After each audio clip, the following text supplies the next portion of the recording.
നമുക്ക് നമ്മുടെ തലകളെ വണക്കാം. വചനം മാംസം ധരിച്ച് കൃപയും സത്യവും നിറഞ്ഞവനായി ഞങ്ങളുടെ മധ്യേ വസിച്ച ഞങ്ങളുടെ കർത്താവായ യേശുവേ, നിന്റെ ജീവിപ്പിക്കുന്ന വചനം ഞങ്ങൾക്ക് നൽകുന്നതോർത്ത് കർത്താവിനെ സ്തുതിക്കുന്നു. ജീവിക്കുന്ന വചനമായും എഴുതപ്പെട്ട വചനമായും പ്രഘോഷിക്കപ്പെടുന്ന വചനമായും നിന്നെ അനുഭവിക്കുവാൻ, നിന്നിൽ വിശ്വസിക്കുവാൻ, പ്രത്യാശയോടുകൂടി ജീവിക്കുവാൻ ദൈവമായ കർത്താവെ ഞങ്ങളെ സഹായിക്കണമേ എന്ന് പ്രാർത്ഥിക്കുന്നു. നിന്റെ പരിശുദ്ധാത്മാവിൽ എഴുതപ്പെട്ട വചനം വായിക്കുമ്പോൾ ദൈവത്തിന്റെ ശബ്ദമായി നിന്നെ കേൾക്കുവാനും, ദൈവത്തിന്റെ ശബ്ദമായി നിന്നെ അറിയുവാനും അനുഭവിക്കുവാനും, അതിലൂടെ ആത്മീയ വളർച്ച പ്രാപിക്കുവാനും കർത്താവെ ഞങ്ങളെ സഹായിക്കണമേ എന്ന് പ്രാർത്ഥിക്കുന്നു. നിത്യരാജ്യത്തിന് അവകാശികളായി തീരുവാൻ പാകത്തിന് വചനത്തിലൂടെ ഞങ്ങളുടെ ജീവിതങ്ങളെ ക്രമപ്പെടുത്തുവാൻ ഞങ്ങളെ സഹായിക്കണമേ. ഞങ്ങളുടെ ജീവിതത്തിന്റെ എല്ലാ മേഖലകളിലും വചനത്തിലൂടെ ഞങ്ങളുടെ ജീവിതത്തെ ശോധന ചെയ്യുവാൻ, ജീവിതത്തെ ക്രമപ്പെടുത്തുവാൻ, വചനത്തിലൂടെ ജീവിക്കുവാൻ കർത്താവെ ഞങ്ങളെ തുണയ്ക്കണമേ. വഴിതെറ്റിപ്പോകാതെ, ഇരുളിൽ വീണുപോകാതെ വിശ്വാസത്തോടുകൂടി നിത്യത്തിലേക്ക് എത്തിച്ചേരുവാൻ വചനം ഞങ്ങൾക്ക് സഹായിക്കണമേ എന്ന് പ്രാർത്ഥിക്കുന്നു. ദൈവമായ കർത്താവെ, നിന്റെ കരങ്ങളിലേക്ക് അടിയങ്ങളെ ഓരോരുത്തരെയും പ്രാർത്ഥനയോടുകൂടി ഏൽപ്പിക്കുന്നു. രക്ഷകനായ യേശുവിന് മഹത്വം തരുന്നു. ക്രിസ്തയേശുവിന്റെ പരിശുദ്ധമായ നാമത്തിൽ തന്നെ ആമേൻ. ദൈവനാമത്തിന്റെ സ്തുതിക്കും പുകഴ്ചയ്ക്കുമായി നാം നിൽക്കുമ്പോൾ തന്നെ നമുക്ക് ചേർന്ന് 27-ാമത്തെ കീർത്തനം പാടാം. കീർത്തനം 27 നമുക്ക് ചേർന്ന് പാടാം.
നിന്റെ വചനത്തിൽ അത്ഭുത കാര്യങ്ങളെ കാണേണ്ടതിന് എന്റെ കണ്ണുകളെ തുറക്കണമേ.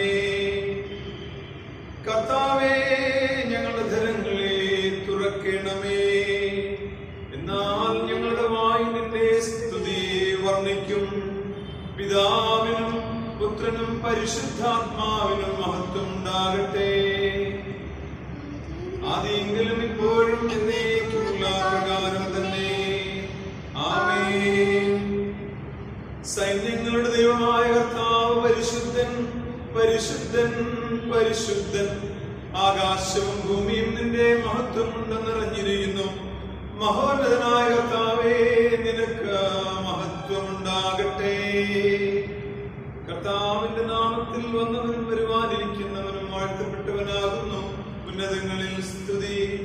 ദൈവമേ, നീ പരിശുദ്ധനാകുന്നു. ദൈവമേ, നീ പരിശുദ്ധനാകുന്നു. സർവശക്തനേ, നീ പരിശുദ്ധനാകുന്നു. സർവശക്തനേ, നീ പരിശുദ്ധനാകുന്നു. മരണമില്ലാത്തവനേ, നീ പരിശുദ്ധനാകുന്നു. മരണമില്ലാത്തവനേ, നീ പരിശുദ്ധനാകുന്നു. ഞങ്ങൾക്ക് വേണ്ടി ക്രൂശിക്കപ്പെട്ട ഞങ്ങളുടെ വീണ്ടെടുപ്പുകാരനായ വീണ്ടെടുപ്പുകാരനായ കർത്താവേ, ഞങ്ങളോട് കരുണ ചെയ്യണമേ. ഞങ്ങൾക്ക് വേണ്ടി ക്രൂശിക്കപ്പെട്ട ഞങ്ങളുടെ വീണ്ടെടുപ്പുകാരനായ കർത്താവേ, ഞങ്ങളോട് കരുണ ചെയ്യണമേ. പരിശുദ്ധാത്മാവായ കർത്താവേ, ഞങ്ങളോട് കരുണ ചെയ്യണമേ. പരിശുദ്ധാത്മാവായ കർത്താവേ, ഞങ്ങളോട് കരുണ ചെയ്യണമേ. കർത്താവേ, ഞങ്ങളുടെ പ്രാർത്ഥനകളും സ്തോത്രങ്ങളും കൈക്കൊണ്ട് ഞങ്ങളോട് കരുണ ചെയ്യണമേ. കർത്താവേ, കൃപ തോന്നി ഞങ്ങളോട് കരുണ ചെയ്യണമേ. നമ്മുടെ തലകളെ വണക്കാം, നമുക്ക് പ്രാർത്ഥിക്കാം.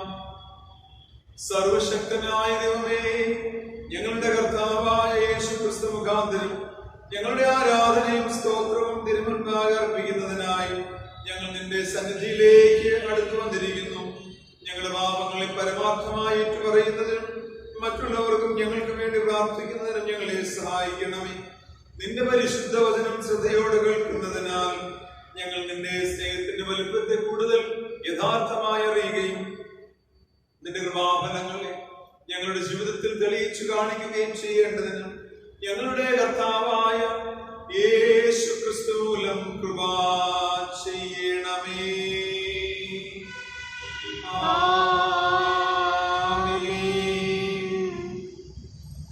അനുതാപ പ്രാർത്ഥനയ്ക്കായി ഹൃദയങ്ങളിൽ നമുക്ക് ഒരുങ്ങാം. നമുക്ക് പാപമില്ല എന്ന് നാം പറയുന്നു എങ്കിൽ നമ്മെ തന്നെ വഞ്ചിക്കുന്നു. സത്യം നമ്മില്ലാതെയാണ്. നമ്മുടെ പാപങ്ങളെ ഏറ്റു പറയുന്നുവെങ്കിൽ അവൻ നമ്മുടെ പാപങ്ങളെ ക്ഷമിച്ച് സകല അനീതിയും പോക്കി നമ്മെ ശുദ്ധീകരിക്കുവാൻ തക്കവിധം വിശ്വസ്തനും നീതിമാനും ആകും. നമ്മുടെ മുട്ടുകളെ മടക്കി വിനയഹൃദയത്തോടെ ദൈവമെന്നാകെ അനുദപിക്കുകയും കുറവുകളെ കുറിച്ച് ഓർത്ത് പ്രാർത്ഥിക്കുകയും ചെയ്യാം. ദൈവ വചനത്തെ നിഷേധിച്ച, ദൈവവചനത്തെ ഗണ്യമാക്കാതെ ജീവിച്ച നമ്മുടെ കുറവുകളെ ഓർത്ത് പ്രാർത്ഥിക്കാം. മൗനമായി നമ്മെ ദൈവകരങ്ങളിലേക്ക് ഏൽപ്പിച്ചു കൊടുക്കാം. അനുതാപ പ്രാർത്ഥനയിൽ നാലാമത്തെ പ്രാർത്ഥന നമുക്ക് ചേർന്ന് പ്രാർത്ഥിക്കാം. പിതാവും പുത്രനും പരിശുദ്ധാത്മാവുമായുള്ള സർവശക്തനായ ദൈവമേ, വിചാരത്തിലും വാക്കിലും ക്രിയയിലുമുള്ള ഞങ്ങളുടെ കഠിന കുറ്റം നിമിത്തം ഞങ്ങൾ നിന്നോട് പാപം ചെയ്തിരിക്കുന്നുവെന്നും തിരുമുൻപാകെ ഏറ്റുപറയുന്നു. ഞങ്ങളോട് കരുണയുണ്ടാകണമെന്ന് ഞങ്ങൾ നിന്നോട് പ്രാർത്ഥിക്കുന്നു. സർവശക്തനായ ദൈവമേ, ഞങ്ങളോട് കരുണയുണ്ടായി ഞങ്ങളുടെ സകല പാപങ്ങളെ ഞങ്ങളോട് ക്ഷമിച്ച് സകല ദോഷം ഞങ്ങളെ വിടുവിച്ച് സകല നന്മയിലും ഉറപ്പിച്ച് ബലപ്പെടുത്തി നിത്യജീവങ്ങളിലേക്ക് ഞങ്ങളെ പ്രവേശിപ്പിക്കണമേ.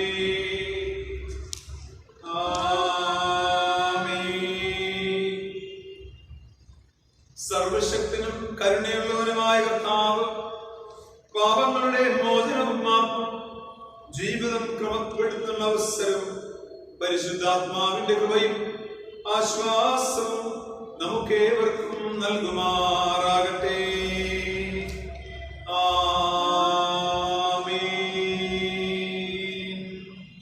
ദൈവവചന ശുശ്രൂഷയ്ക്കായി നമ്മുടെ ഹൃദയങ്ങളെ നമുക്ക് ഒരുക്കാം. കർത്താവിനെ സ്തുതിക്കുവിൻ. കർത്താവിന്റെ നാമം സ്തുതിക്കപ്പെടട്ടെ. ഇന്നത്തേക്കുള്ള പ്രത്യേക സങ്കീർത്തനം 119 സങ്കീർത്തനം 105 മുതൽ 112 വരെയുള്ള വാക്യങ്ങൾ നമുക്ക് വാക്യപ്രതിവാക്യമായി വായിക്കാം. നിന്റെ വചനം എന്റെ കാലിന് ദീപവും എന്റെ പാതയ്ക്ക് പ്രകാശവും ആകുന്നു. നിന്റെ നീതിയുള്ള വിധികളെ പ്രമാണിക്കുമെന്ന് ഞാൻ സത്യം ചെയ്തു, അത് ഞാൻ നിവർത്തിക്കും. ഞാൻ മഹാകഷ്ടത്തിലായിരിക്കുന്നു. യഹോവേ, നിന്റെ വാഗ്ദാന പ്രകാരം എന്നെ ജീവിപ്പിക്കണമേ. യഹോവേ, എന്റെ വായുധ സ്വമേധാനങ്ങളിൽ പ്രസാദിക്കണമേ. നിന്റെ വിധികളെ എനിക്ക് ഉപദേശിച്ചു തരണമേ. ഞാൻ പ്രാണത്യാഗം ചെയ്യുവാനെല്ലായ്പ്പോഴും ഒരുങ്ങിയിരിക്കുന്നു. എങ്കിലും നിന്റെ ന്യായപ്രമാണം ഞാൻ മറക്കുന്നില്ല. ദുഷ്ടന്മാർ എനിക്ക് കെണിവച്ചിരിക്കുന്നു, എന്നാലും ഞാൻ നിന്റെ പ്രമാണങ്ങളെ ഉപേക്ഷിക്കുന്നില്ല. ഞാൻ നിന്റെ സാക്ഷ്യങ്ങളെ ശാശ്വത അവകാശമാക്കിയിരിക്കുന്നു. അവ എന്റെ ഹൃദയത്തിന്റെ ആനന്ദമാകുന്നു.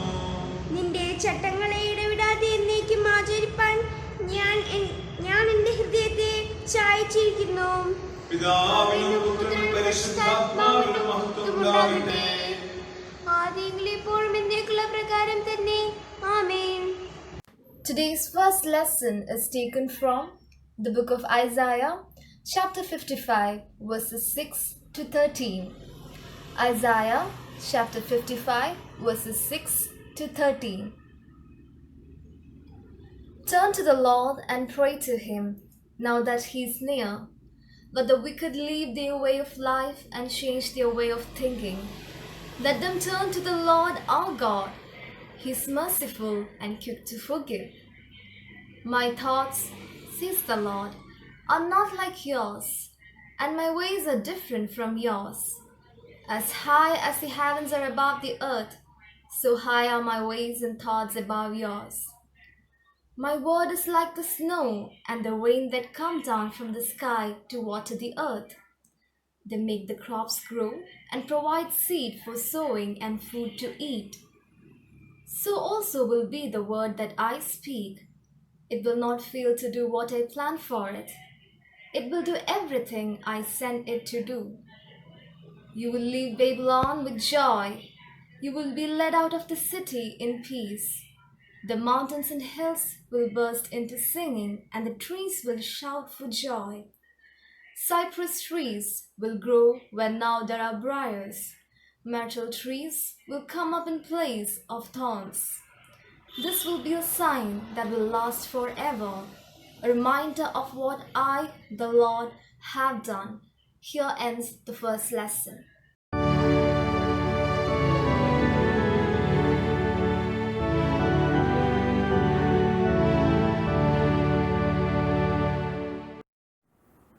ഇന്നത്തേക്ക് വായിക്കുവാൻ നിശ്ചയിച്ചിരിക്കുന്ന രണ്ടാം വേദഭാഗം അപ്പോസ്തലനായ വിശുദ്ധ പൗലോസ് ഗലാത്യർക്ക് എഴുതിയ ലേഖനം 1-ാം അധ്യായം 11-ാം വാക്യം മുതൽ 17-ാം വാക്യം വരെ. Paul's letter to Galatians, chapter 1, verses 11 to 17. സഹോദരന്മാരെ, ഞാൻ അറിയിച്ച സുവിശേഷം മാനുഷമല്ല എന്ന് നിങ്ങളെ ഓർപ്പിക്കുന്നു. അത് ഞാൻ മനുഷ്യരോട് പ്രാപിച്ചിട്ടില്ല, പഠിച്ചിട്ടുമില്ല. യേശുക്രിസ്തുവിന്റെ വെളിപ്പാടിനാലത്രേ അത് പ്രാപിച്ചത്. യഹൂദമതത്തിലെ എൻ്റെ മുമ്പിലത്തെ നടപ്പ് നിങ്ങൾ കേട്ടിട്ടുണ്ടല്ലോ. ഞാൻ ദൈവത്തിൻ്റെ സഭയെ അത്യന്തം ഉപദ്രവിച്ച് മുടിക്കുകയും എൻ്റെ പിതൃപാരമ്പര്യത്തെക്കുറിച്ച് അത്യന്തം എരിവേറി എൻ്റെ സ്വജനത്തിൽ സമപ്രായക്കാരായ പലരെക്കാളും യഹൂദമതത്തിൽ അധികം മുതിരുകയും ചെയ്തു പോന്നു. എങ്കിലും എൻ്റെ ജനനം മുതൽ എന്നെ വേർതിരിച്ച് തൻ്റെ കൃപയാൽ വിളിച്ചിരിക്കുന്ന ദൈവം തൻ്റെ പുത്രനെക്കുറിച്ചുള്ള സുവിശേഷം ഞാൻ ജാതികളുടെ ഇടയിൽ അറിയിക്കേണ്ടതിന് അവനെ എന്നിൽ വെളിപ്പെടുത്തുവാൻ പ്രസാദിച്ചപ്പോൾ ഞാൻ മാംസരക്തങ്ങളോട് ആലോചിക്കുകയോ എനിക്ക് മുമ്പേ അപ്പോസ്തലന്മാരായവരുടെ അടുക്കൽ യെരൂശലേമിലേക്ക് പോകുകയോ ചെയ്യാതെ നേരെ അറബിയയിലേക്ക് പോവുകയും ദമസ്കോസിലേക്ക് മടങ്ങിപ്പോരുകയും ചെയ്തു. ഇവിടെ ഇന്നത്തേക്ക് വായിക്കുവാൻ നിശ്ചയിച്ചിരിക്കുന്ന രണ്ടാം വേദഭാഗം വായിച്ച് അവസാനിക്കുന്നു.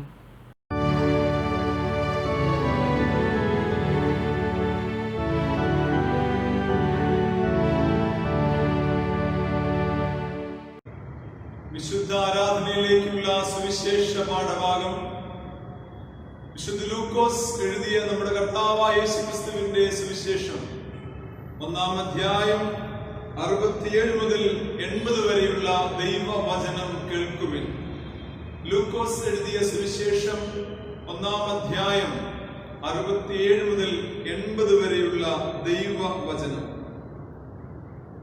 സ്നാപക യോഹന്നാന്റെ അപ്പനായ സെഖറിയാവ് പരിശുദ്ധാത്മാവ് നിറഞ്ഞവനായി പ്രവചിച്ചു പറഞ്ഞത്: ഇസ്രായേലിന്റെ ദൈവമായ കർത്താവ് അനുഗ്രഹിക്കപ്പെട്ടവൻ.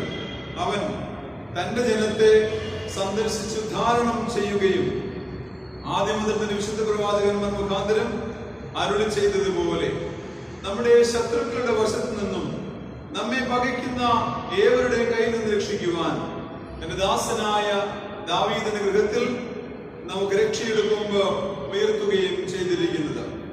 നമ്മുടെ പിതാക്കന്മാരോട് കരുണ പ്രവർത്തിക്കേണ്ടതിനും നമ്മുടെ ശത്രുക്കളുടെ കയ്യിൽ നിന്നും രക്ഷിക്കപ്പെട്ടു. നാം ആയുഷ്കാലമൊക്കെയും തിരുമുൻപിൽ ഭയം കൂടാതെ വിശുദ്ധിയിലും നീതി നിന്ന് ആരാധിക്കുവാൻ നമുക്ക് കൃപ നൽകുമെന്ന് അവർ നമ്മുടെ പിതാവായ അബ്രഹാം സത്യവും തന്റെ വിശുദ്ധ നിയമവും ഓർത്തുകൊണ്ടും ആകുന്നു. നീയോ പൈതലേ, അത്യുന്നതിന്റെ പ്രവാചകൻ എന്ന് വിളിക്കപ്പെടും. കർത്താവിന്റെ വഴിയൊരുക്കുവാനും നമ്മുടെ ദൈവത്തിന്റെ ആർദ്രകരുണയാൽ അവന്റെ ജനത്തിന് രക്ഷാവിന് കൊടുക്കാനുമായി നീ അവന് മുൻപായി നടക്കും. ഇരുളിലും മരണം എഴുതിവരിക്കുന്ന പ്രകാശിച്ച് നമ്മുടെ കാലുകളെ സമാധാന മാർഗത്തിൽ നടത്തേണ്ടതിന് ആ ആർദ്രകരുണയാൽ ഉയരത്തിൽ നിന്ന് നമ്മെ സന്ദർശിച്ചിരിക്കുന്നു. പൈതൽ വളർന്നു, ആത്മാവ് ബലപ്പെട്ടു. അവൻ ഇസ്രായേലിന് തന്നെ താൻ കാണിക്കും നാൾ വരെ മരുഭൂമിയിൽ ആയിരുന്നു. ഇവിടെ സുവിശേഷ പാഠം വായിച്ച് അവസാനിക്കുന്നു. ക്രിസ്തുവേ നിനക്ക് സ്തുതിയുണ്ടായിരിക്കട്ടെ. തിരുവചന ധ്യാനത്തിന് മുന്നോടിയായി നമ്മുടെ ഹൃദയങ്ങളെ നമുക്കൊരുക്കാൻ 45-ാമത്തെ കീർത്തനം ചേർന്ന് പാടി നമ്മുടെ കർത്താവിനെ സ്തുതിക്കാം.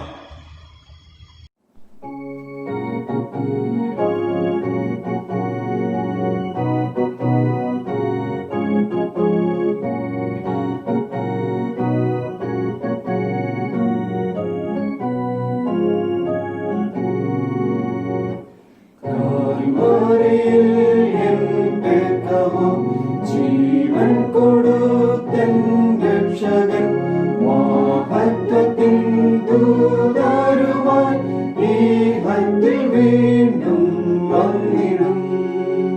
യേശു വരും, വീണ്ടും വരും, തൻ ശുദ്ധരെ ചേർത്തുകൊള്ളുവാൻ ആകാശമണ്ഡലങ്ങളിൽ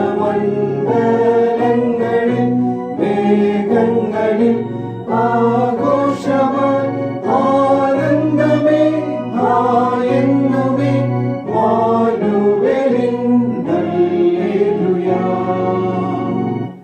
ലോകത്തിൻ നാനാഭാഗത്തും കേൾക്കുന്നിതാ ആദ്യോച്ചത്തിൽ തൻ വരവിനാൽ പൂവിളി ഏവരും കേട്ടുണരുവിൻ.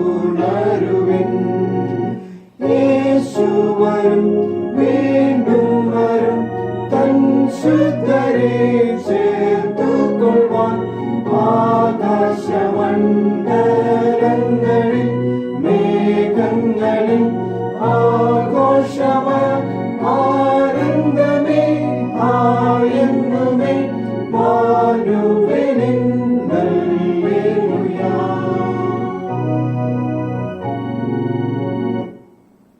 കർത്താവിൽ സ്നേഹവും വാത്സല്യവുമുള്ള ദൈവത്തിന്റെ പ്രിയജനമേ, നമ്മുടെ തലകളെ നമുക്ക് വണക്കാം, പ്രാർത്ഥിക്കാം. ദൈവമായ കർത്താവേ, ഞങ്ങളുടെ സ്വർഗസ്ഥ പിതാവേ, അനുഗ്രഹീതമായ ഈ നല്ല സമയത്തിനായി നിന്നെ സ്തുതിക്കുന്നു. നിന്റെ വചനം വായിച്ച് ധ്യാനിക്കുവാനുള്ള ഭാഗ്യം ഞങ്ങൾക്ക് നൽകുന്നതോർത്ത് സ്തോത്രം. നിന്റെ വചനം വെറുതെ വായിച്ചു പോകുന്നവരായിട്ടല്ല, അതിനെ ഗ്രഹിക്കാനും പഠിക്കാനും അതിൽ ജീവിക്കാനും അതിലൂടെ അനുഗ്രഹിക്കപ്പെടാനും ഞങ്ങളെ സഹായിക്കണമേ. സർവശക്തനായ നിന്റെ കരങ്ങളിലേക്ക് ഞങ്ങളെ സമർപ്പിക്കുന്നു. രക്ഷകനായ യേശുവിന്റെ നാമത്തിൽ തന്നെ ആമേൻ.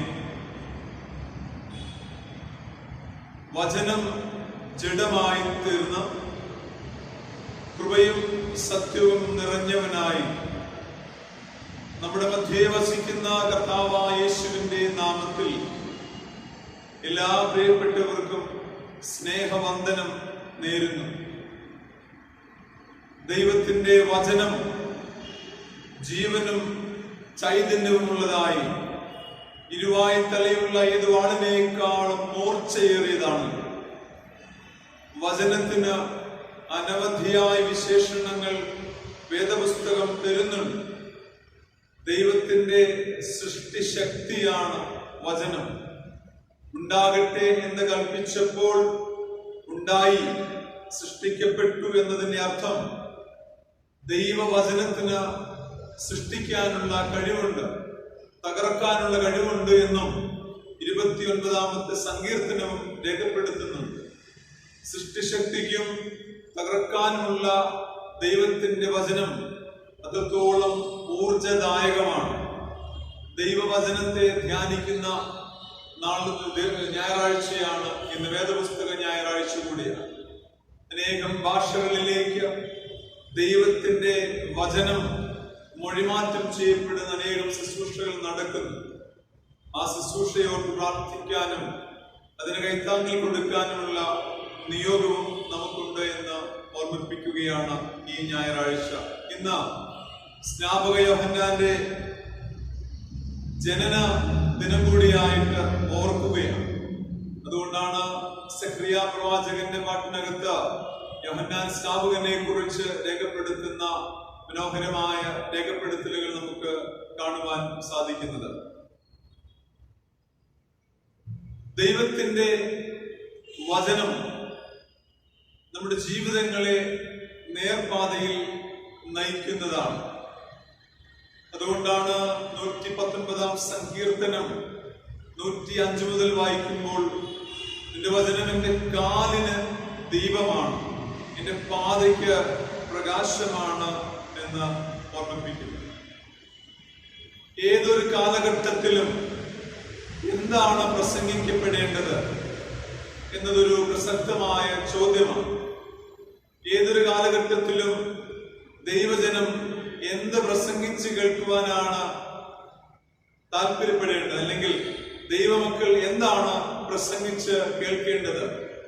ഈ ചോദ്യം ഉയർത്തിയത് പ്രശസ്ത ദൈവശാസ്ത്രജ്ഞനായ കാൾ ബാർത്ത. അദ്ദേഹം ചോദിച്ചു, കാലഘട്ടത്തിൽ പ്രസംഗിക്കപ്പെടേണ്ട അതിന് അനുയോജ്യമായ വിഷയം ഏതാണ്? ഉത്തരവും അദ്ദേഹം തന്നെ കണ്ടെത്തി. ദൈവത്തിന്റെ വചനം മാത്രമാണ് ഏതൊരു കാലഘട്ടത്തിലും ദൈവജനം ലോകം പ്രസംഗിച്ച് കേൾക്കുവാനുള്ള അത്യുത്തമമായ വിഷയം. ദൈവത്തിന്റെ വചനം മാത്രം. അത് നമ്മൾ കേൾക്കുക തന്നെ വേണം. വെറുതെ കേൾക്കുകയല്ല, മറിച്ച് അത് ഉൾക്കൊള്ളുകയും അത് പഠിക്കുകയും അത് മനസ്സിലാക്കുകയും ചെയ്യേണ്ടിയിരിക്കുന്നു എന്ന് ഓർമ്മിപ്പിക്കുകയാണ്. വെറും ആധ്യാത്മിക അനുഭൂതികളെ കുറിച്ച്, വെറും നന്മകളെ കുറിച്ച്, വെറും അനുഗ്രഹങ്ങൾ നൽകുന്ന ദൈവത്തെ കുറിച്ച്, പ്രോസ്പെരിറ്റി ഗോസ്പലിനെ കുറിച്ച് മാത്രമല്ല ദൈവജനം പ്രസംഗിച്ച് കേൾക്കുക. ദൈവത്തിന്റെ ശബ്ദത്തെ കുറിച്ച് നമുക്ക് കേൾക്കേണ്ടതായിട്ടുണ്ട്. നമുക്ക് ദൈവത്തെ കുറിച്ച് പറയാനുള്ള അഭിപ്രായമല്ല ദൈവവചനം, മറിച്ച് ദൈവത്തിന് നമ്മെ കുറിച്ച് പറയാനുള്ള കാര്യങ്ങളാകണം ദൈവവചനം. ദൈവത്തിന് നമ്മെ കുറിച്ച് കുറെ കാര്യങ്ങൾ പറയാൻ, അല്ലെങ്കിൽ ദൈവത്തിന് നമ്മെ കുറിച്ച് കുറെ പദ്ധതികളുണ്ട്, അതിനെക്കുറിച്ച് കേൾക്കാൻ, അതിനെക്കുറിച്ച് പറയുന്നതാകണം ദൈവവചനം. അപ്പോൾ മാത്രമേ നമ്മുടെ ജീവിതത്തിൽ അതിന് മാറ്റങ്ങൾ ഉണ്ടാകുവാൻ സാധ്യതയുള്ളൂ എന്ന് ഓർമ്മിപ്പിക്കുകയാണ് ദൈവത്തിന്റെ പരിശുദ്ധമായ വചനം. നമ്മുടെ ജീവിതങ്ങൾ രൂപപ്പെടുത്തുന്ന, നമ്മുടെ ജീവിതങ്ങളിൽ രൂപാന്തരം കൊണ്ടുവരുന്ന ദൈവത്തിന്റെ സൃഷ്ടിശക്തിയായി വചനം വായിക്കുകയും കേൾക്കുകയും ചെയ്യണം. വചനം വചനമായി തീരുന്നത് ദൈവം പറയുന്നതായിട്ട് അതിനെ മനസ്സിലാക്കുമ്പോഴാണ്. ഞാൻ കേൾക്കുന്ന വചനം, ഞാൻ വായിക്കുന്ന വചനം ദൈവം അരുളി ചെയ്യുന്നു, ദൈവം പറയുന്നു, ദൈവം കൽപ്പിക്കുന്നു, ദൈവത്തിൻ്റെതാണ് എന്ന് തോന്നുമ്പോഴും അറിയുമ്പോൾ മനസ്സിലാക്കുമ്പോഴുമാണ് ദൈവത്തിന്റെ ശബ്ദമായിട്ടത് കേൾക്കാനും നമ്മുടെ ജീവിതങ്ങളിൽ അനുഗ്രഹങ്ങളെ പ്രാപിക്കുവാനും കഴിയുകയുള്ളൂ എന്ന് വിശുദ്ധ തിരുവെഴുത്ത് നമ്മെ സംശയലേശമിനെ ഓർമ്മിപ്പിക്കുന്നത് മറക്കാതിരിക്കുക. 3 മുഖാന്തരങ്ങളിലൂടെയാണ് ദൈവവചനം നമ്മൾ ഇടപെടുന്നതെന്ന് കാൾബാർത്തിന്റെ പ്രസക്തമായ ഒരു ചിന്തയും. 1, ജഡമായി തീർന്ന വചനം. 2, എഴുതപ്പെട്ട വചനം. 3, തിരുവചനം വ്യാഖ്യാനിക്കപ്പെടുന്ന അല്ലെങ്കിൽ പ്രസംഗിച്ചു കേൾക്കുന്ന ദൈവത്തിന്റെ വചനം. ഈ 3 കാര്യങ്ങളിലൂടെയാണ് ദൈവം തന്റെ ജനത്തോട് ഇടപെടുന്നതെന്ന് അദ്ദേഹം നമ്മോട് പറയുന്നു. വേദപുസ്തകത്തെ ഒരു ആരാധനാ വസ്തുവായി, ഒരു കടലാസ് പോപ്പായിട്ട് ആരാധിക്കുന്ന, അത് കണ്ടാൽ അതിനെ മുത്തം കൊടുത്താൽ അതിനെ പൂജ്യമായി കരുതിയാൽ, വളരെ പൂജിതമായി കരുതിയാൽ അത് അനുഗ്രഹിക്കുമെന്ന് പറയുന്ന ഒരു ചിന്തയുണ്ട്. അത് ഒരു കടലാസ് പോപ്പായിട്ട് വേദപുസ്തകത്തെ പ്രതിഷ്ഠിക്കുന്ന, അത് വായിക്കാനോ പഠിക്കാനോ അതനുസരിക്കാനോ മെനക്കെടാതെ ഒരു പൂജിത വസ്തുവായിട്ട് മാത്രം അതിനെ ഒതുക്കേണ്ടുന്ന ഒന്നല്ല വിശുദ്ധ തിരുവെഴുത്ത്, മറിച്ച് അതിനെ ശരിക്കും വായിക്കുകയും പഠിക്കുകയും ദൈവത്തിന്റെ ശബ്ദം അതിൽ നിന്നും കേൾക്കുകയും ചെയ്യുവാൻ നമുക്ക് സാധിക്കേണ്ടിയിരിക്കുന്നു. 1, ജഡമായി തീർന്ന വചനം. അത് വിശുദ്ധ തിരുവഴുത്തിൽ യോഹന്നാൻ ഇങ്ങനെ പറയുന്നു, വചനം മാംസം ധരിച്ച് കൃപയും സത്യവും നിറഞ്ഞവനായി നമ്മുടെ ഇടയിൽ വസിച്ചു. ജഡമായി തീർന്ന വചനം എന്ന് പറഞ്ഞാൽ അത് മനുഷ്യനായി ഭൂമിയിലേക്ക് ഇറങ്ങി വന്ന ക്രിസ്തു തന്നെയാണ്. ജീവിക്കുന്ന ക്രിസ്തുവിലൂടെയാണ് ജീവിക്കുന്ന വചനം നമുക്ക് അനുഭവിക്കുവാൻ കഴിയുക. നമ്മുടെ ജീവിക്കുന്ന വചനം എന്നാൽ അത് ക്രിസ്തു തന്നെയാണ്. ക്രിസ്തു എങ്ങനെ ജീവിച്ചു, ക്രിസ്തു എങ്ങനെ വചനത്തിൽ ഇടപെട്ടു, ക്രിസ്തു എങ്ങനെ വചനപ്രകാരം ജീവിതത്തെ ക്രമപ്പെടുത്തി എന്നത് നാം ഓർക്കേണ്ടിയിരിക്കുന്നു. നമ്മൾ പറയുന്നത് മനുഷ്യർ ജീവിക്കുന്നത് അപ്പം കൊണ്ട് മാത്രമല്ല, ദൈവത്തിന്റെ വായിൽ നിന്ന് വരുന്ന വചനത്തിലൂടെയും ജീവിക്കുവാൻ, പ്രത്യാശ നിലനിർത്തുവാൻ, ധൈര്യം കണ്ടെത്തുവാൻ, സന്തോഷം കണ്ടെത്തുവാൻ നമുക്ക് സാധിക്കുമെന്നതിന് യാതൊരു സംശയമില്ല. അതുകൊണ്ട് ജീവിപ്പിക്കുന്ന വചനം, ജീവിക്കുന്ന വചനം ക്രിസ്തുവാണ്. ക്രിസ്തുവിനെ ഉൾക്കൊള്ളാൻ, ക്രിസ്തുവിനെ രക്ഷകനെ കണ്ടെത്തുവാൻ നമുക്ക് കഴിയും. പ്രത്യേകിച്ച് ക്രിസ്മസ് നാളുകളാണ്. കർത്താവിന്റെ വരവിന് വേണ്ടി ഒരുങ്ങുമ്പോൾ ക്രിസ്തുവിന് ജീവിതത്തിൽ ഇടം കൊടുക്കുന്ന ഒരു ജീവിത പ്രക്രിയ നമ്മൾ ഉണ്ടാകേണ്ടിയിരിക്കുന്നു. ഒന്നാമത് ജഡമായി തീർന്ന വചനം അത് ക്രിസ്തു തന്നെയാണ്. ക്രിസ്തുവിനെ നാം ജീവിതത്തിൽ സ്വീകരിക്കുവാൻ, രക്ഷകനായി ഉൾക്കൊള്ളുവാൻ മനസ്സ് കാണിക്കുക. രണ്ടാമത് എഴുതപ്പെട്ട വചനം നമുക്ക് ലഭ്യമായിരിക്കുന്ന തിരുവഴുത്ത് എഴുതപ്പെട്ടിരിക്കുന്ന രേഖയാണ്. എഴുതിയത് സാധാരണക്കാരായ മനുഷ്യരാണ്. പക്ഷേ അതിന്റെ ആധികാരികത എന്ന് പറയുന്നത് തിമോഥെയോസിന്റെ 2-ാം ലേഖനം 3:14 പറയുന്നു, ദൈവത്തിന്റെ വചനം ദൈവ ശ്വാസീയമാണ്. ദൈവത്തിന്റെ ആത്മാവിനാൽ എഴുതപ്പെട്ട ദൈവത്തിന്റെ വചനം അത് കേൾക്കാനും മനസ്സിലാക്കാനും പഠിക്കാനും ദൈവാത്മാവിന്റെ ഇടപെടൽ ഉണ്ടാകണം. അങ്ങനെ അനേകം എഴുത്തുകാരിലൂടെ, അനേകം വർഷങ്ങളുടെ കഠിന പ്രയത്നങ്ങളിലൂടെയാണ് ദൈവത്തിന്റെ വചനം എന്ന എഴുതപ്പെട്ട രീതിയിൽ നമുക്ക് ലഭ്യമായിരിക്കുന്നത്. വായിക്കുമ്പോൾ ദൈവത്തിന്റെ ശബ്ദം കേൾക്കുവാൻ കഴിയും.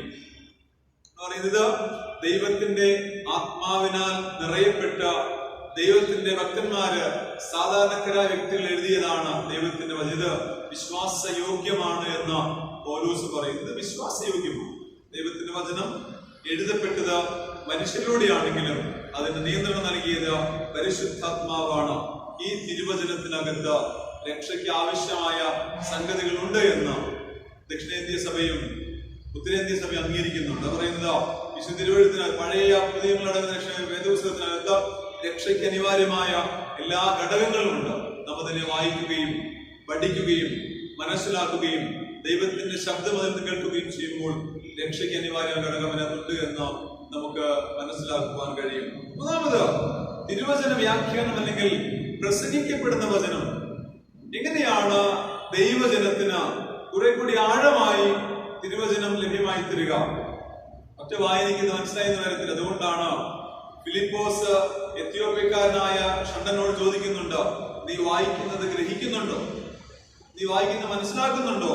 വെറുതെ വായിച്ചു പോകുവാൻ, ചടങ്ങ് പോലെ വേദപുസ്തകം വായിക്കുന്നതിന് വേണ്ടി വായിക്കുന്നതിനല്ല, മറിച്ച് എനിക്കിത് മനസ്സിലാകണം, എനിക്കിത് പഠിക്കണം, എനിക്കിതിന് മറുപടി ഗ്രഹിക്കണം എന്നുള്ള ആഗ്രഹത്തോടു കൂടി ആരാണോ വായിക്കുന്നത് അവർക്കാണ് അത് അനുഗ്രഹമായി തീരുക.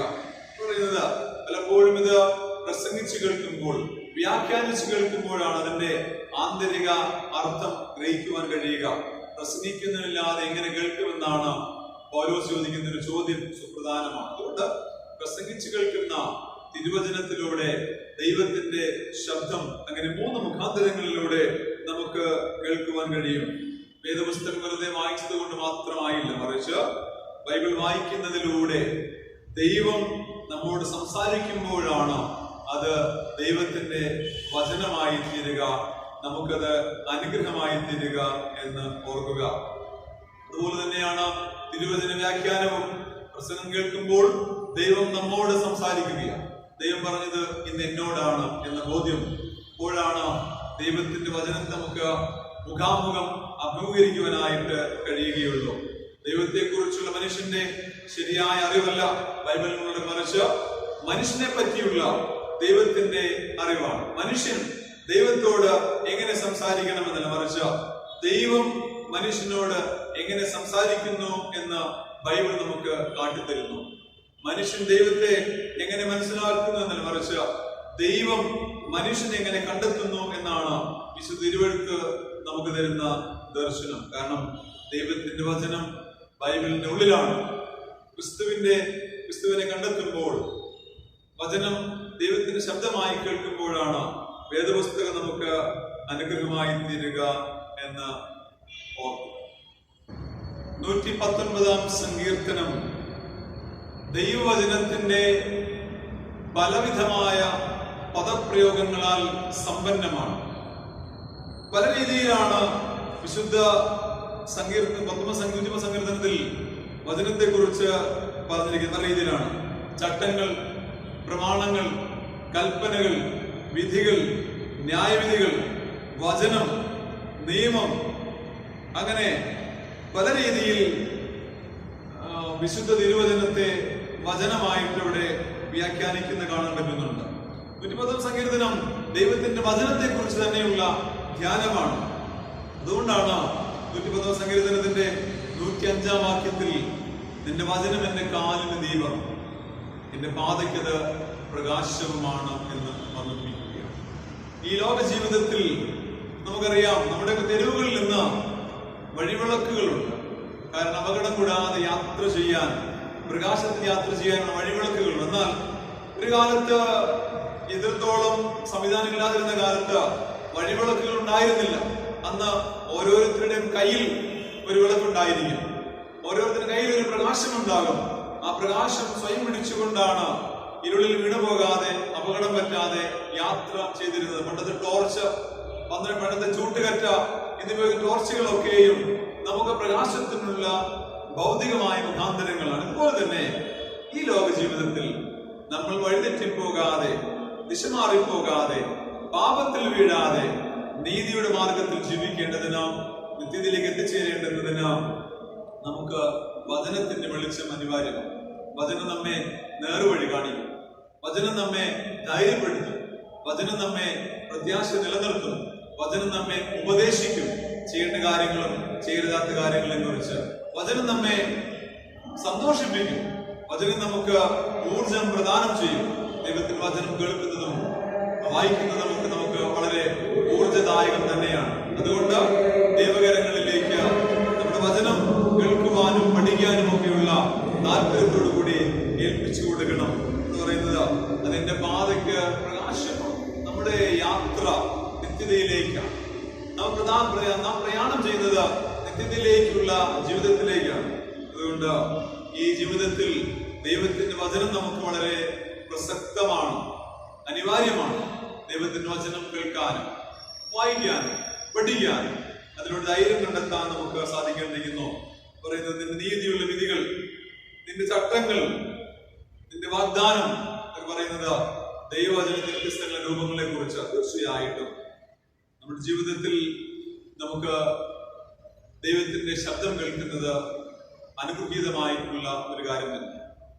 ദൈവത്തിന്റെ വാക്കുകൾ കാതു കൊടുക്കുന്ന, ദൈവത്തിന്റെ ശബ്ദമായ വേദപുസ്തകത്തെ മനസ്സിലാക്കുന്ന, അത് പഠിച്ചും വായിച്ചും മനസ്സിലാക്കുകയും നിത്യരാജ്യത്തിൽ ഒരുങ്ങുന്ന ഒരു നല്ല ആത്മീയ അനുഭവം നമുക്കുണ്ടാകട്ടെ. ഒരു വ്യക്തി ഇങ്ങനെ പറഞ്ഞു, ഒരു ക്രിസ്ത്യാനിയായിട്ട് ജീവിച്ച് വെറുതെ മരിക്കുന്നതിന് മറിച്ച് ഒരു വട്ടമെങ്കിലും വേദപുസ്തകം ഒന്ന് വായിച്ച് മനസ്സിലാക്കിയിട്ട് മരിക്കാൻ പറ്റിയിരുന്നെങ്കിൽ എത്ര ഭാഗ്യകരമായേനെ. അങ്ങനെ ഒരു ചിന്ത എത്രയോ ശ്രേഷ്ഠമാണ്. ഒരു തവണയെങ്കിലും വേദപുസ്തകം ഒന്ന് വായിച്ചു കേട്ടിട്ട്, വായിച്ചു പഠിച്ചിട്ട്, ഒരു തവണയെങ്കിലും വേദപുസ്തകം ഒന്ന് മനസ്സിലെടുത്ത് വായിച്ചിട്ട് മരിച്ചിരുന്നെങ്കിൽ എത്ര ശ്രേഷ്ഠകരമായിരുന്നു എന്ന് ഒരു വ്യക്തി പറയുകയാണ്. തീർച്ചയായും ക്രിസ്തു വിശ്വാസി എന്ന നിലയ്ക്ക് നമ്മൾ എത്രയോ പിന്നിലാണ്.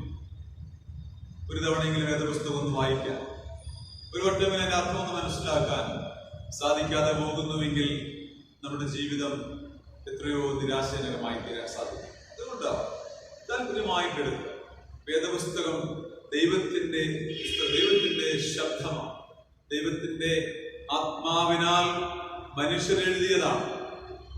അതുകൊണ്ട് ദൈവത്തിന്റെ ശബ്ദമായി തന്നെ കേൾക്കാൻ, അതിനെ മനസ്സിലാക്കാനും ബൈബിളിന്റെ ഒരു നിർവചനം പറയുന്നത് എങ്ങനെയാണ്? Basic informations before leaving earth. ഈ ഭൂമിയിൽ നിന്നും മാറ്റപ്പെടുന്നതിന് മുൻപ് മനസ്സിലാക്കിയിരിക്കേണ്ടുന്ന അടിസ്ഥാന പ്രമാണങ്ങളുടെ രേഖയാണ് വിശുദ്ധ തിരുവെഴുത്ത്.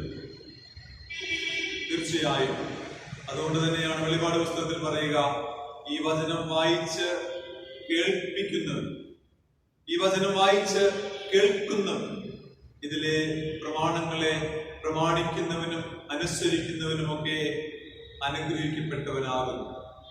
അങ്ങനെയുള്ള മക്കളും ആ തലമുറകളും ആ കുടുംബവും ഒക്കെ അനുഗ്രഹിക്കപ്പെടുന്നു. അതുകൊണ്ട് ദൈവത്താൽ അനുഗ്രഹിക്കപ്പെടേണ്ടത് ദൈവത്തിന്റെ വചനം വായിക്കാനും ദൈവത്തിന്റെ വചനം മനസ്സിലാക്കാനും അത് വായിച്ച് കേൾപ്പിക്കാനും അതിന് പ്രകാരം ജീവിക്കാനും സാധിക്കട്ടെ. അതിലൂടെ ദൈവത്തിന്റെ മാറ്റമില്ലാത്ത നിലനിൽക്കുന്ന ദിവ്യമായ അനുഗ്രഹങ്ങൾ പ്രാപിക്കുവാൻ ദൈവം നമ്മെ സഹായിക്കുകയും ബലപ്പെടുത്തുകയും ചെയ്യട്ടെ. ദൈവത്തിന്റെ ആത്മാ നമ്മെ ഇതിനു വേണ്ടി സഹായിക്കട്ടെ. ആമേൻ. കർത്താവിന്റെ പരിശുദ്ധമായ വചനം ശ്രവിച്ച നമുക്ക് നമ്മുടെ വിശ്വാസമുറക്കെ പ്രഖ്യാപിക്കാം. അപ്പോസ്തല വിശ്വാസ പ്രമാണത്തിന്റെ വാക്കുകളിലൂടെ സർവശക്തിയുള്ള പിതാവായി ആകാശത്തെയും ഭൂമിയെയും സൃഷ്ടിച്ചവനായ ദൈവത്തിൽ ഞാൻ വിശ്വസിക്കുന്നു. അവന്റെ ഏകപുത്രനായി നമ്മുടെ കർത്താവായ യേശു ക്രിസ്തുവിലും ഞാൻ വിശ്വസിക്കുന്നു. ഇവൻ പരിശുദ്ധാത്മാവിനാൽ കന്യക ഉൽപ്പാദിപ്പിക്കപ്പെട്ടു, ജനിച്ചു, പൊന്തിയോസ് പിലാത്തോസിന്റെ കീഴിൽ കഷ്ടപ്പെട്ടു, ക്രൂശിക്കപ്പെട്ടു, മരിച്ചു, അടക്കപ്പെട്ടു. അവൻ പാതാളത്തിലേക്ക് ഇറങ്ങി, മൂന്നാം ദിവസം മരിച്ചത് പിന്നെ ഉയർത്തെഴുന്നേറ്റു. അവൻ സ്വർഗത്തിലേക്ക് കയറി സർവ്വശക്തന് വലത്തുഭാഗത്തിരിക്കുന്നു. അവിടെ നിന്ന് അവൻ ജീവനെ മരിച്ചവരെയും ന്യായവിധിപ്പാൻ വരികയും ചെയ്യും. പരിശുദ്ധാത്മാവിനെ വിശ്വസിക്കുന്നു. വിശുദ്ധ കാതോലിക സഭയിലും വിശുദ്ധന്മാരുടെ സംസർഗത്തിലും പാപമോചനത്തിലും ശരീരത്തിന്റെ ഉത്ഥാനത്തിലും നിത്യജീവനിലും ഞാൻ വിശ്വസിക്കുന്നു. ആമേൻ. പ്രാർത്ഥനയ്ക്കായി നമുക്ക് നമ്മുടെ തലകളെ വണക്കാം. കർത്താവ് നിങ്ങളോട് കൂടെ ഇരിക്കട്ടെ, നിങ്ങളുടെ ആത്മാവോടുകൂടെയും. കർത്താവേ, ഞങ്ങളോട് കരുണയുണ്ടാകണമേ. ക്രിസ്തുവേ, ഞങ്ങളോട് കരുണയുണ്ടാകണമേ. കർത്താവേ, ഞങ്ങളോട് കരുണയുണ്ടാകണമേ. സ്വർഗസ്ഥനായ ഞങ്ങളുടെ പിതാവേ, നിന്റെ നാമം വിശുദ്ധീകരിക്കപ്പെടണമേ.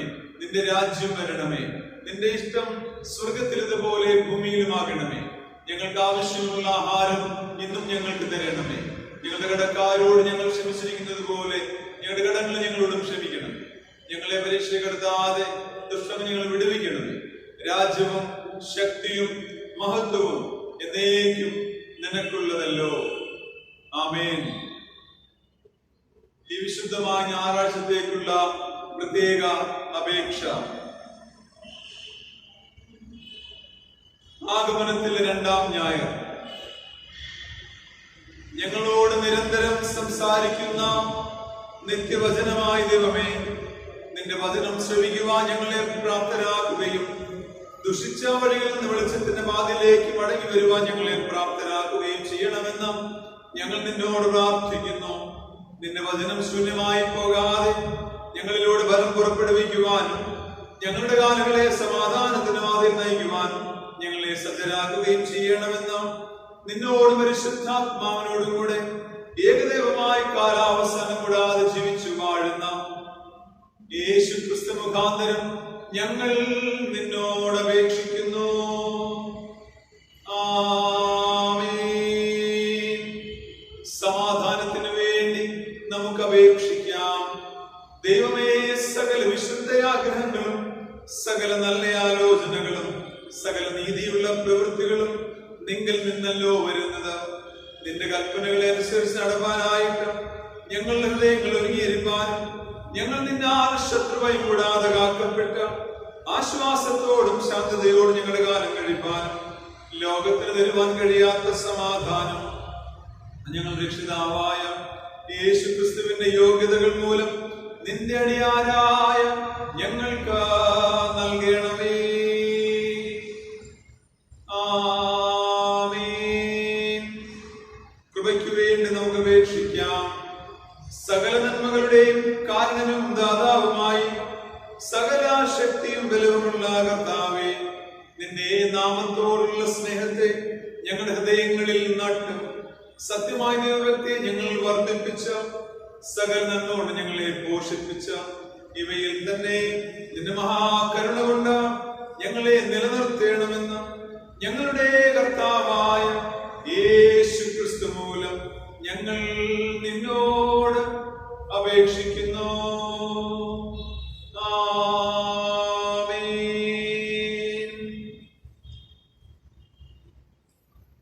മധ്യസ്ഥ പ്രാർത്ഥനയ്ക്കായി നമ്മുടെ ഹൃദയങ്ങളെ നമുക്ക് ഒരുക്കാൻ ആത്മീയഗീതങ്ങൾ 74-ാമത്തെ ഗീതം പെന്തക്കോസ്ത് നാളിൽ മുൻമഴ പെയ്ച്ച എന്ന് ആരംഭിക്കുന്ന ആത്മീയഗീതം നമുക്ക് ചേർന്ന് പാടാം.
മധ്യസ്ഥ പ്രാർത്ഥനയ്ക്കായി നമ്മുടെ തലകളെ വണക്കാം. നമ്മെയും നമ്മുടെ കുടുംബങ്ങളെയും നമ്മുടെ പ്രിയപ്പെട്ടവരെയും സർവശക്തനായ ദൈവത്തിന്റെ കരങ്ങളിലേക്ക് ഏൽപ്പിച്ചു കൊടുക്കാം. പ്രത്യേകിച്ച് ഈ വേദപുസ്തക ഞായറിൽ ദൈവവചനം പഠിക്കാനും വായിക്കാനും അനുസരിക്കാനുമുള്ള ആത്മീയദാഹം നൽകണമേ എന്ന് നമുക്ക് പ്രാർത്ഥിക്കാം. ഒരു ക്രിസ്തുവിശ്വാസം നിലയ്ക്ക് ദൈവവചനത്തോട് ആഴമേറിയ ദാഹമുണ്ടാകേണ്ടതിന് നമുക്ക് അപേക്ഷിക്കാം. വേദപുസ്തക ട്രാൻസ്ലേഷന് വേണ്ടി പരിശ്രമിക്കുന്ന അനേകം സംഘടനകളും പ്രസ്ഥാനങ്ങളുമുണ്ട്. അതിലൂടെ അനേകർക്ക് ദൈവവചനം ലഭിക്കുവാനുള്ള മുഖാന്തരങ്ങളെ ഒരുക്കേണ്ടതിന് പ്രാർത്ഥിക്കാം. നമ്മുടെ ആലയത്തിന് വേണ്ടിയും കുടുംബങ്ങൾക്ക് വേണ്ടിയും പ്രാർത്ഥിക്കാം. നമ്മുടെ മഹായിടവകയും അധ്യക്ഷനെയും മഹായിടവകയിൽ ശുശ്രൂഷകളെ ഓർക്കാം. ദക്ഷിണേന്ത്യ സഭയ്ക്ക് വേണ്ടി നമുക്ക് പ്രാർത്ഥിക്കാം. കോവിഡ് മഹാമാരി മൂലം വേദനപ്പെടുന്ന ലോകത്തിന്റെ സൗഖ്യത്തിന് വേണ്ടിയും അതിനുവേണ്ടി പരിശ്രമിക്കുന്നവരെ ഓർക്കും. രോഗികളായിരിക്കുന്ന മക്കളുടെ സൗഖ്യത്തിന് വേണ്ടി നമുക്ക് പ്രാർത്ഥിക്കാം. ഇലക്ഷന് വേണ്ടി ഒരുങ്ങുന്ന നമ്മുടെ കേരളത്തിന് വേണ്ടി മറ്റെല്ലാ പ്രവർത്തനങ്ങളെയും ഓർത്ത് പ്രാർത്ഥിക്കാം. നമ്മുടെ രാജ്യത്തിന്റെ അനുഗ്രഹത്തിന് വേണ്ടിയും ഭരണകൂടങ്ങൾക്ക് വേണ്ടി നമുക്ക് പ്രാർത്ഥിക്കാം. കർത്താവായ ദൈവമേ, ഞങ്ങളുടെ സ്വർഗീയ നല്ല പിതാവേ, ഈ നല്ല സമയത്തിനായി നിന്നെ സ്തുതിക്കുന്നു, പ്രാർത്ഥിക്കുന്നു. ഞങ്ങൾക്ക് ഒരുമിച്ച് നാഥന്റെ മുൻപാകെ പ്രാർത്ഥിക്കുവാനുള്ള ഭാഗ്യം നീ തന്നല്ലോ. ഞങ്ങളുടെ പ്രാർത്ഥനകളെ നീ സ്വീകരിക്കണമേ. പ്രാർത്ഥിച്ചു വളരുവാൻ, പ്രാർത്ഥനയിൽ ബലപ്പെടുവാൻ പ്രാർത്ഥനയിൽ അനുഗ്രഹങ്ങൾ പ്രാപിക്കുവാൻ ആത്മീയമായി ഞങ്ങളെ പുതുക്കണമേ. കർത്താവേ, നിന്റെ വചനം വായിക്കുവാൻ, നിന്റെ വചനം കേൾക്കുവാൻ, നിന്റെ വചനം പ്രമാണിക്കാനുള്ള ആത്മീയ ദാഹം ഞങ്ങൾക്ക് തരണമേ. നിന്റെ വചനം ജീവിപ്പിക്കുന്ന ശക്തിയാണ് തിരിച്ചറിഞ്ഞ വചനത്തിൽ ജീവിക്കുവാൻ, വചനത്തിൽ പ്രവർത്തിക്കുവാൻ, വചനപ്രകാരം ഞങ്ങളുടെ ജീവിതങ്ങളെ നേടിയെടുക്കുവാൻ കർത്താവേ ഞങ്ങളെ സഹായിക്കണമേ. നിന്റെ വചനത്തെ മറന്നുപോകുന്ന അനാദരവുകളെ കുറവ് ഞങ്ങളോട് പൊറുക്കണമേ എന്ന് അപേക്ഷിക്കുന്നു. ഞങ്ങളുടെ തലമുറകളുമൊക്കെയും വചനത്താൽ അനുഗ്രഹിക്കപ്പെടുവാൻ കർത്താവെ സഹായിക്കണമേ. ഈ വേദപുസ്തക ഞായറിൽ വേദപുസ്തകം ട്രാൻസ്ലേഷൻ ചെയ്യുന്ന, അത് പ്രിന്റ് ചെയ്യുന്ന അനേക പ്രവർത്തനങ്ങളുണ്ടല്ലോ. അനേകരിലേക്ക് വിശുദ്ധ തിരുവഴുത്ത് എത്തിക്കുന്ന ശുശ്രൂഷകളെ, പ്രവർത്തനങ്ങളെ കർത്താവ് മാനിക്കണമേ. അതിനുവേണ്ടി ജോലി ചെയ്യുന്ന, പരിശ്രമിക്കുന്ന എല്ലാവരുടെയും പരിശുദ്ധാത്മാവിനെ പകരണമേ എന്ന് പ്രാർത്ഥിക്കുന്നു. അടിയങ്ങൾ ദൈവാലയത്തെ, കുടുംബങ്ങളെ സമർപ്പിക്കുന്നു. അനുഗ്രഹിക്കണമേ. ഞങ്ങളുടെ കുടുംബങ്ങളുടെ മേലും തലമുറകളുടെ മേലും കർത്താവിന്റെ കാവലും കരുണയും കൃപകളും ഒക്കെ അയക്കണമേ. കർത്താവായ ദൈവമേ, ഞങ്ങളുടെ സ്വർഗീയ നല്ല പിതാവേ, അടിയങ്ങളുടെ മഹായിടവകയെ, അധ്യക്ഷനെ, ഭാരവാഹികളെ, ശുശ്രൂഷകരെ, ദൈവജനത്തെ, ആലയങ്ങളെ സമർപ്പിക്കുന്നു. ആരാധനകളൊക്കെയും പുനഃസ്ഥാപിക്കപ്പെടുവാൻ, ദൈവമക്കൾ ഒന്നിച്ചുവെന്ന് ആരാധിക്കുവാൻ, അനുഗ്രഹിക്കപ്പെടുവാൻ കർത്താവെ സഹായിക്കണമേ. ഈ കോവിഡ് മഹാമാരി മൂലം വേദനപ്പെടുന്ന ലോകത്തിന്റെ സൗഖ്യത്തിനായി പ്രാർത്ഥിക്കുന്നു. നീ ആശ്വസിപ്പിക്കണമേ, സൗഖ്യം പകരണമേ. ദൈവമായ കർത്താവെ, അതിനുവേണ്ടി അധ്വാനിക്കുന്ന എല്ലാവരുടെ മേലും നിന്റെ കാവലും കരുതലും ഉണ്ടായി അതിനുവേണ്ടി ജോലി ചെയ്യുന്നവരുടെ അധ്വാനങ്ങൾ വെറുതെയായി പോകാതിരിക്കുവാൻ സ്വർഗത്തിലെ ദൈവം അവരെ അനുഗ്രഹിക്കണമേ. ഞങ്ങൾ ലോകത്തിനായി സ്തുതിക്കുന്നു. അനുഗ്രഹിക്കണമേ. ദാവിയുടെ പ്രദേശങ്ങളിലും ഇലക്ഷൻ നടക്കുകയാണല്ലോ. നീതിബോധമുള്ളവരും സത്യസന്ധരും ഒക്കെ തെരഞ്ഞെടുക്കപ്പെടുന്ന ഞങ്ങളുടെ ഭരണകൂടം സുസ്ഥിരമായി തീരുവാൻ, അനുഗ്രഹിക്കപ്പെടുവാൻ കർത്താവെ സഹായിക്കണമേ. ഞങ്ങളുടെ രാജ്യത്തിനായി സ്തോത്രം. കർത്താവിന്റെ കൃപയിലും കാവലും ഒക്കെ സൂക്ഷിക്കണമേ. അനുഗ്രഹിക്കണമേ. ഞങ്ങളുടെ ഭരണകൂടത്തിന് ദിശാബോധം കൊടുക്കണമേ, നീതിബോധം കൊടുക്കണമേ, ആത്മാവ് നിറയണമേ. ഭാരതത്തിലെ കർഷകരുടെ കണ്ണുനീരിനായി പ്രാർത്ഥിക്കുന്നു, നീതിക്കായി പ്രാർത്ഥിക്കുന്നു. അവർ നീതി ലഭിക്കണമേ, അവരെ അനുഗ്രഹിക്കണമേ. കർത്താവായ യേശുവേ, നിന്റെ കരങ്ങളിലേക്ക് അടിയങ്ങളെ ഓരോരുത്തരെയും പ്രാർത്ഥനയോടുകൂടി ഏൽപ്പിക്കുകയാണ്. മഹത്വം അർഹപ്പെട്ട കുഞ്ഞാടായ യേശുവിനെ തരുന്നു. ക്രിസ്തയേശുവിന്റെ അതിപരിശുദ്ധമായ നാമത്തിൽ തന്നെ ആമേൻ. കർത്താവിന്റെ കരങ്ങളിലേക്ക് നമ്മുടെ ദാനങ്ങളെ നമുക്ക് വേർതിരിച്ചു കൊടുക്കാം. നമ്മുടെ ദാനങ്ങളെ സമർപ്പിക്കുവാനായി നമുക്ക് ചേർന്ന് 72ാമത്തെ കീർത്തനം പാടി കർത്താവിനെ നമുക്ക് സ്തുതിക്കാം.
നിന്റെ വാത്സല്യപുത്രനായ യേശു നൽകിയപ്പോൾ അവനോടുകൂടെ ഞങ്ങൾക്ക് സകലവും നൽകിയതിന്റെ സ്നേഹത്തിനായി സ്തോത്രം. ഈ ദാനങ്ങളെയും ഈ മക്കളെ കർത്താവ് അനുഗ്രഹിക്കണമേ. നിന്റെ കുഞ്ഞുങ്ങളെ ശേഷിക്കുന്ന സകല സമ്പാദ്യങ്ങളെ കർത്താവ് വാഴ്ത്തണമേ. ദൈവനാമത്തിന് വീഴ്ചയ്ക്ക് വേണ്ടി ഞങ്ങൾ നിൽക്കുവാനും കൊടുക്കുവാനും സഹായിക്കുവാനുമുള്ള വലിയ മനസ്സ് ഇനിയും തരണമേ. ഈ ദാനങ്ങൾ ദൈവനാമത്തിന്റെ വീഴ്ചയ്ക്ക് വേണ്ടി ചെലവഴിപ്പാൻ എല്ലാവരെയും കർത്താവ് സഹായിക്കണമേ. ദൈവരാജ്യ ശുശ്രൂഷ അനവരതം തടസ്സം കൂടാതെ മുന്നോട്ട് പോകുവാൻ, ദൈവനാമം ജയമെടുക്കുവാൻ കർത്താവേ കൃപയാകണമേ. നാഥാ, നിന്റെ കരങ്ങളിലേക്ക് അടിയങ്ങളെ ഏൽപ്പിക്കുന്നു. മഹത്വം ആർക്കപ്പെട്ട കുഞ്ഞാടായ യേശുവിന് തരുന്നു. യേശുവിന്റെ പരിശുദ്ധമായ നാമത്തിൽ തന്നെ ആമേൻ. കർത്താവിന്റെ ആശീർവാദം എന്ന മുദ്ര വിശ്വാസത്തോടുകൂടെ ഏറ്റുകൊള്ളുവൻ. കർത്താവ് നിങ്ങളെ അനുഗ്രഹിച്ച് കാക്കുമാറാകട്ടെ. കർത്താവ് ദിനമോ നിങ്ങളെ മേൽ പ്രകാശിപ്പിച്ച് നിങ്ങളോട് കൃപയുള്ളവനാകട്ടെ. കർത്താവ് ദിനമോ നിങ്ങളെ മേൽ ഉയർത്തി നിങ്ങൾക്ക് സമാധാനം നൽകുമാറാകട്ടെ. ഇങ്ങനെ പിതാവും പുത്രനും പരിശുദ്ധാത്മാവുമായ ത്രിയേക ദൈവത്തിന്റെ കൃപകളും വാഴ്വുകളും നാം എല്ലാവരോടുകൂടെയും ഇന്നുമെല്ലാം ഇപ്പോഴും ഇരിക്കുമാറാകട്ടെ.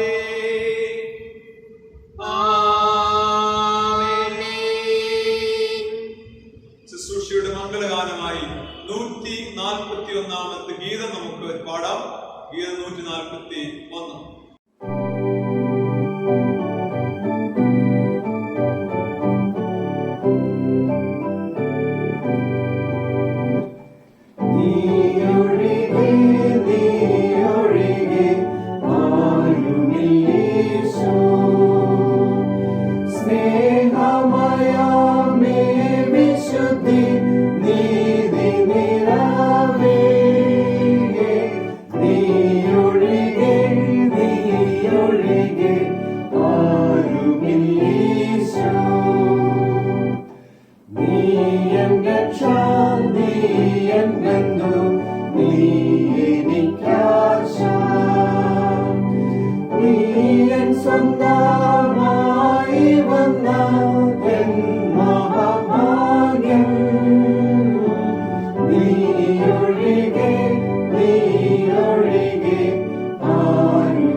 കർത്താവ് നിങ്ങളോട് കൂടെ ഇരിക്കട്ടെ. നിങ്ങളുടെ ആത്മാവോടുകൂടെയും നമുക്ക് സമാധാനത്തോടുകൂടെ തന്നെ ആയിരിക്കാം. കർത്താവിന്റെ നാമത്തിൽ തന്നെ.